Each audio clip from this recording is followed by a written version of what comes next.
folks. We're going to open up the questioning for Coach Day with Bill Rabinowitz. It's a Columbus Dispatch. Bill? Welcome back to the facility, first of all. I'm sure you're happy. What's it like preparing this week for the Michigan game when we don't know if there's going to be a game? I mean, it's the uncertainty, and the game's supposed to be 4 days away. What has that dynamic brought? It's not any different until we hear otherwise, and you can't get distracted by anything other than just getting focused on the game, because as of right now, I mean, we're going. It's coming. I mean, they're practicing, so everything we're hearing is we're playing the game. So we got to get prepared and get ready to roll and play well on Saturday and take the next step. And I want to ask you about Haskell Garrett. This has been a trying year for everybody. Obviously, what he went through is on a different level. The fact that he came back, has played as well as he has, and handled things as well as he has. What does that say about him? What would you want to say about Haskell Garrett in this year? Yeah, I think you're seeing the best version of Haskell. Everybody here is very proud of what he's overcome and the way he's not just the way he's playing, the way he's handling himself, the way he's leading, the way he's practicing. And he, went through a tough time. But, in life, sometimes you have these moments and it kind of shakes things up and makes you realize some things. And maybe that's what happened with Haskell. I don't know. But I can tell you this, ever since that's happened, he's had a different look in his eye. And I'm really happy that he's able to take a negative and turn it into a positive. Thank you. Next up, Austin Ward, Letterman Row. Hey, Ryan, just following up on something that you mentioned on Saturday, and absolutely not asking for specific individuals here, but if you're hoping that maybe some guys could return, would that be because of contact tracing potentially instead of a positive test? Or is there any chance that the Big Ten has followed the CDC recommendations and lowered the quarantine time? Yeah, it would be more for, and not really in the contact tracing area, but more in the return to play. And so I know it's being looked at. I know it's being talked about a lot. And, Dr. Borchers and the medical subcommittee and Gene and, the ADs, presidents, it's all being talked about. So where it goes, I'm not sure. But I know that it's a topic of conversation, and, things change, right? I mean, this is a time where we've all changed. We've certainly changed the season. We've changed a lot of things as time's gone on, and the way, guys can administer the cardiac tests and those type of things have all changed and advanced. So I know they're taking a look at it to see if they can improve it. I know that you try to stay focused on each day and just on football at this point. Are coaches still involved or having input on those conversations? Or are you just waiting to hear back from Gene, like, this is what we talked about, here's maybe what you may have tomorrow?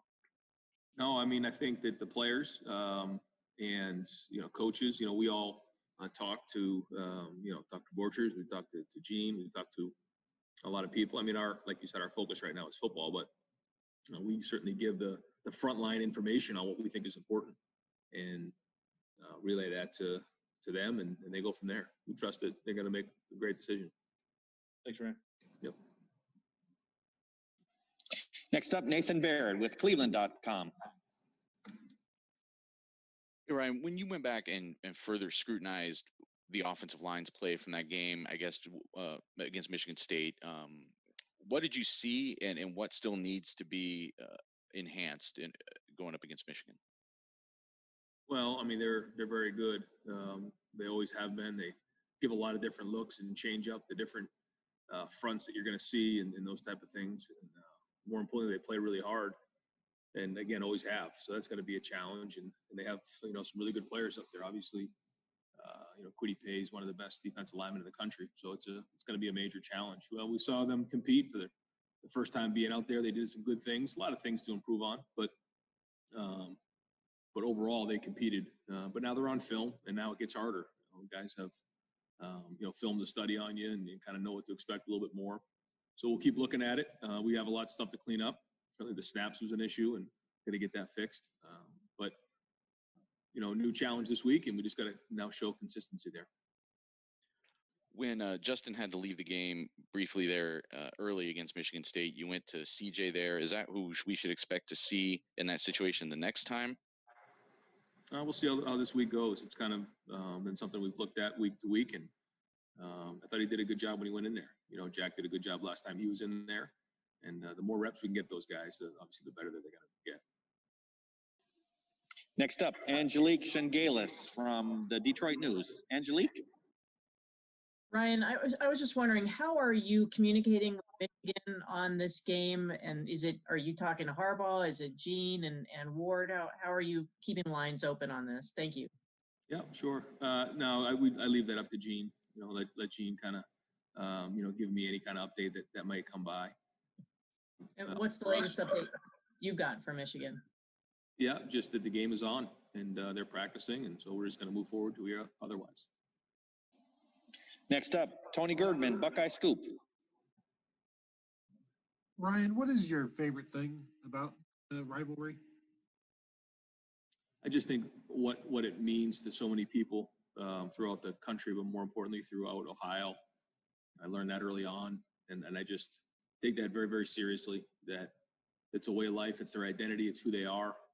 And for a whole year after this game, you know, when they walk by and see somebody on the other side, you know, they think about this game. And I understand what that's like, you know, growing up where I did. And when they put that block on their chest or their on a hat or something like that, you know, and they put their flag up in on their house or, you know, whatever it might be, it matters to them. And this game is where it all starts. And that's the number one thing when you come to Ohio State. I tell recruits that the number one job is to beat the team up north. And if we can do that, then the rest of the things fall in line. But this is it. It's all about this game. And the best way to respect this rivalry is to work it every day during the year. Think about it all the time, and do a great job preparing. So that's what we're doing right now. And with that being said, I know you guys are focused on this game. Is Gene working possibly on a replacement game, just in case? Do you know? You know, I try not to get involved with those conversations. I know that he's on the phone constantly, you know, trying to figure out what's best. And he's done an unbelievable job of being flexible and trying to figure out different ways to adjust as this has gone on this whole season. So we know that things can take a right-hand turn quickly, but all we're doing right now is just focusing on it. And you know, I'll just wait for Gene to give me updates. Thanks. All right, folks, I'm not going to be able to keep Ryan the entire 30 minutes this time. We're going to cut it a little bit short, but we're still going to go ahead with some questions. If we could limit it to one question per individual, that would be great. Next up, Mitch Stacy with the Associated Press. Hey, Ryan, if you lose this game on Saturday, should you still be able to play for a Big Ten championship? Yeah. I mean, we don't think that way. You know, we think of it more like March Madness right now. You know, you win, you move on. You win, you move on, and that's really what we're focused on. But I guess by the law or by the rules, yeah, if we win, if whatever happens, if we have an opportunity to play in the championship game, we want to do that. So yeah, I mean, whatever the rules are, the rules are. Okay. Next up, Adam Rittenberg, ESPN.com. Adam? Yeah, Ryan, I just wanted to kind of know where you feel like your team's improved the most, even though this season's been so choppy, you know, with stopping and starting with games, only having a handful of games.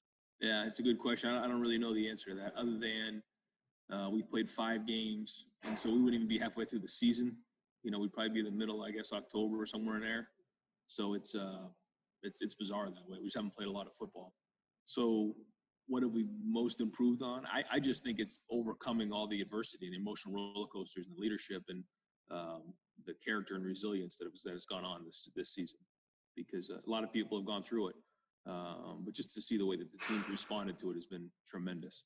And I think the maturity is really where we've seen it. On the field, I don't know yet. I mean, we're still growing. We're still trying to figure out what kind of team we have here. And, you know, I still don't think we played our best game yet. I mean, we missed 5 starters last week. So it's just been one of those years where things have, I guess, no, not one of those years. It's been a strange year. And we're just going to try to figure out who's available this week, figure out, you know, what the game plan is going to be, and just try to keep growing and get better, and then try to continue to build depth. Next up, Doug Lesmerises, Cleveland.com. Ryan, there's so much going on. I know could ask a million questions. I just want to ask a specific guy. Luke Farrell is an Ohio kid. I know you guys have said it seems like you just have felt good about the tight end room all year. Only has 3 catches this year, but I don't know. It just seems like he's a guy who kind of does his job each week. What have you seen from Luke in his career in this year? I've seen excellent play this year. I think he's played really, really well. He played really good in the game last week. He was open on a route where protection broke down. We didn't quite get it to him. He's wide open for a touchdown in the corner. Nobody's on him. And then the next play, he has to block the defensive end on really a tough leverage play, and blocks and strains just enough so that Justin get the ball to Garrett for a touchdown. And nobody sees those type of things. And that's Luke Farrell. He's unselfish. He's tough. He's playing really good football. And I think you're going to see he's going to get his catches. He's going to start getting his touches. He deserves that opportunity, and we're going to try to do that, help him out. But he's played at a high level. He's very unselfish, and he's shown great leadership. Thanks, Ryan. Yep. Next up, Kyle Rowland, Toledo Blade. Hey, Ryan. Aside from the playoff and Big Ten championship implications, if this game is canceled, just how disappointing would that be to you guys? I mean, this game kind of, your whole season revolves around it. The state of Ohio kind of revolves around it, just to not have a Michigan game for a year. Yeah, trying not to go there. Just in that, the disappointment and all that stuff is getting old. So we'll just try to stay positive and try to focus on the game until we hear otherwise. But I think you kind of have, you asked the question, you kind of know what the answer would be. So let's not go there. Let's just try to focus on the game and get ready to play the game until we hear otherwise. Next up, Rob Aller, Columbus Dispatch.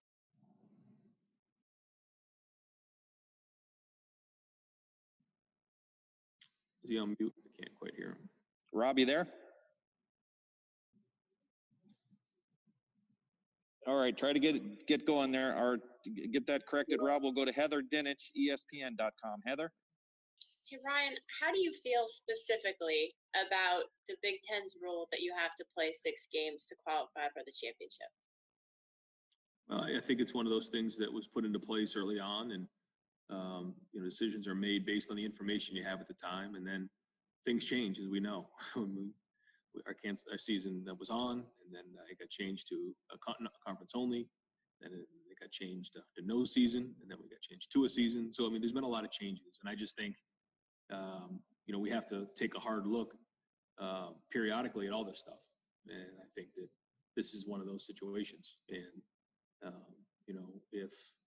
if we don't quite get the games we need to get into the championship game, then I think that needs to be looked at hard, just like anybody else in the conference.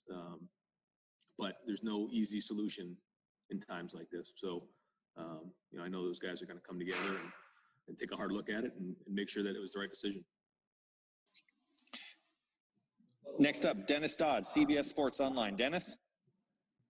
Yeah, Ryan, it occurred to me in recruiting next week that, I don't know if you've thought of this, you can't bring players on campus, obviously, but some of these conferences like the SEC and Big 12 that allow fans can have prospects, I guess, come to games, even if it's unofficially. Is that any kind of disadvantage? I think it's a big time disadvantage. Yeah. Yeah. I mean, we have recruits even last weekend who went and visited other schools and were in the stands watching games, and we can't do that. So, yeah, I mean, that's certainly a disadvantage. What's this been like? Well, go ahead. Go ahead. Next up, Dave Biddle, 24/7 Sports. Thanks, Dennis. Hi, Ryan. I hope you're feeling well. DeJuan Jones seemed to play really well. Is he going to be a tough guy to kind of keep off the field moving forward? And just a quick follow-up. You've touched on this a little bit. Do you feel like there's a chance your numbers on the O-line could be a little better this weekend? Yeah, thanks, Dave. I think DeJuan, if he continues to play the way he's playing, he deserves to play. I mean, that was a good start. Now he's got to show consistency and have a good week of practice, but played well, and now we'll kind of see where he goes. He's got to be able to play consistently. He flashes. Consistency is critical. And, in the O-line, we'll see. We'll just see as the week goes on. But we're hoping to, as time goes on here, start to, piece back together that O-line. Thanks, Ryan. Next up, Rob Aller, Columbus Dispatch.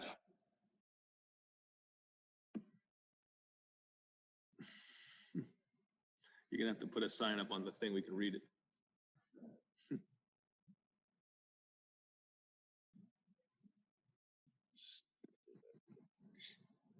You want to text the message to us, Rob? Next up, Dom Taberry, WBNS TV. Dom? Hey, Coach, how you doing? Bro.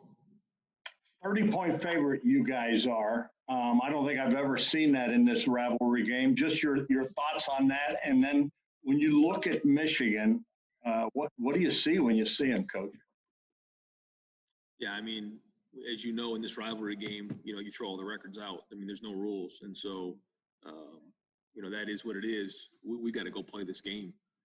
This is a team who has really good talent. They have really good coaches, and maybe they haven't played their best ball this year yet either. Hasn't been a very long season. So I mean, we're midway through this thing where typically we have 12 games or 11 games to go upon leading into this game. This is just so different. It's like playing them at mid-year, and so there's just, you don't know. And they flashed. They've done some really good things, and so we gotta be ready to play. We gotta show up. We gotta play physical. We gotta start executing better than we have been if we want to beat a team like these guys. And so as we start getting into more and more of these games in the postseason, like this is a postseason game to me. This is a playoff game right here, and we got to go start executing at a higher level than we've been. And if we do that, good things are going to happen. Good news is we've been playing with energy. We've been playing with some toughness. Now we just got to really improve this execution. Just time for a couple more. Next up, Clay Hall, WSYX. Clay? Hey, Coach, good to see you. Does it still stick in your craw that some comment that Coach Harbaugh made this summer, kind of jumping into your business, and your supposed reply was, "We'll hang 100 on them"? Does that come around this week? I mean, that was all back in the summer, and now it's all about right now. It's about focusing on what's important, and this is all about, for us, it's about trying to learn, like, how good are we really going to be, and so there's so many things that come in and distractions and things that happen when you get into this type of game. But for us, we just have to focus on getting better and getting better at practice. And so there's going to be a lot of things that are said here and there, but we just got to go find a way to win the game, and that's all that matters. And there's certainly there's a lot of competitiveness that goes into this game, but at the end of the day, we just got to do a great job in practice this week, put a good game plan together, and go play really hard on Saturday. That's all that matters. Thank you, sir. Next up, Dan Hope, 11 Warriors. Dan? Hey, Ryan, I know with, senior day coming up this week, you guys kind of have a unique situation with, guys getting an extra year of eligibility. Does that factor in at all to who's honored during senior day on Saturday? Yeah, but when we went through the list, it really wasn't that much of an issue. There was a couple guys that decided they wanted to, a couple guys that decided they didn't. And so we just kind of let them decide. And it was only a few. Most of the guys, they actually fit pretty good. So different senior day for sure. Very, very unique. But we're really proud of these seniors. Thanks, Ryan. And last two individuals. Next up, Tino Bovenzi from Spectrum One. Tino? Hey, Coach Day. Obviously, you came down with the virus. I just wanted to ask you about, the process of that for you, what that was like, what were your symptoms, and then now, obviously, returning to coaching in the biggest game of the year for the Ohio State Buckeyes. Yeah, I mean, it was it's been a tough, really, 6 months, and took very, very seriously how important it was to set an example for the entire state of Ohio and how we handled our business here in the Woody. And I knew, it was important to show Ohio that, we were going to do things the right way and how serious this was. So when it all came down, I was crushed. It's a little bit of an embarrassment. I felt like I let people down, but at the end of the day, this county was in purple.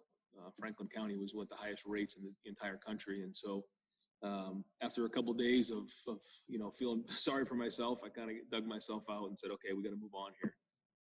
Didn't feel a ton of symptoms, but that's, different people felt it different ways. A lot of time to reflect and think about, people that have been affected during this time. And so we're just going to do everything we can again to just create a great example for how to handle it, which I think as a program, we've done an unbelievable job with everything that's gone on here, the amount of people that we have in the building and how serious we've taken this. So we'll continue to do that and communicate and how important it is for our community. And last questions come from Bill Landis with The Athletic. Bill?